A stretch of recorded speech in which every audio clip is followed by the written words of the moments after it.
Well, words cannot really describe Brodie, but I tried to put together something to give you a little idea of what he was like as a student. Brodie was a superstar. Whether in class, performing on stage, or the baseball field, he bursted with talent. He expressed his enthusiasm about the entertainment business. He enjoyed sharing his mini productions with our class. He also loved baseball and proudly would show his many ring tournaments to us. He always wore a huge smile and was admired by fellow students and the faculty. Our Lakeway Elementary family was honored to have known him and will miss his glowing personality.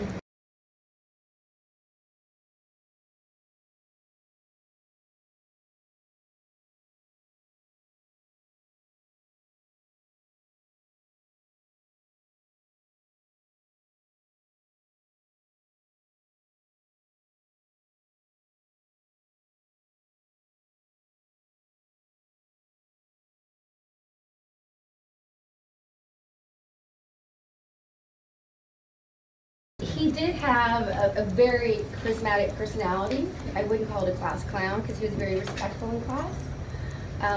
For example, on the last day of school, he wanted to do what do you call it? A squad mob, a mob, a flash mob. Right? Thank you.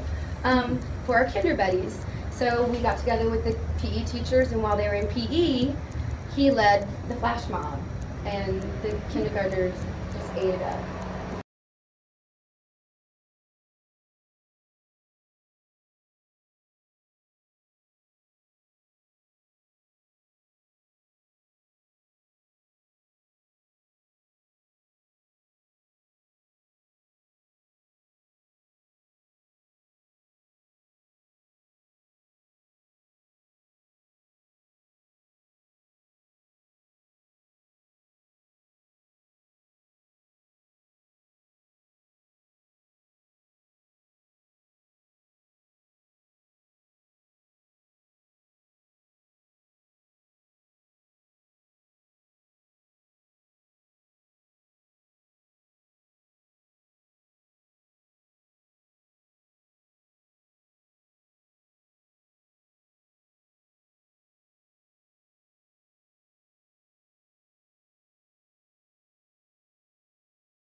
It's extremely difficult because at the end of the year we say goodbye to them and we are wishing them well and we are looking forward to hearing about their wonderful successes. And he was one that I couldn't wait to hear about. I had told him on the last day of school, when you get your Academy Award, I hope you remember to mention it. So it's heartbreaking that that wonderful, talented child is not going to be finishing what his dreams were.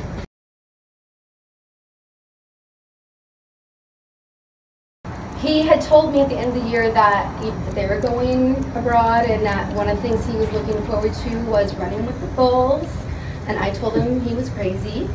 And he just laughed and he said his dad and you were going to do that and it was going to be a blast.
This has happened so suddenly. We just got absolute confirmation that the Copeland family was involved just this morning. And so we do not have anything scheduled at this moment. We will certainly work with the Lakeway PTO board and plan anything that we think is appropriate to honor this sweet family.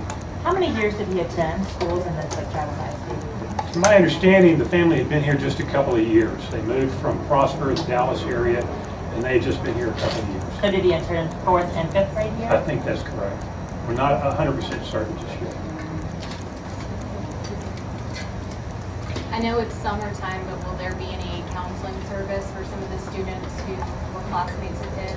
We certainly would anticipate making that available. We have a system in place, a protocol, a crisis management team where counselors can be available, and we have not made absolute plans yet to start that because so many of our families are scattered, including our staff, that it's difficult to know exactly what we're going to do, but we have a system in place and we're ready to do that if necessary. Will there be a memorial of any kind? We don't know yet, Rachel. It's too soon to know. We're certainly open to that, and it's such an unusual situation that we find ourselves in, and we want to make sure we take our time and we go slowly. We think this through very carefully.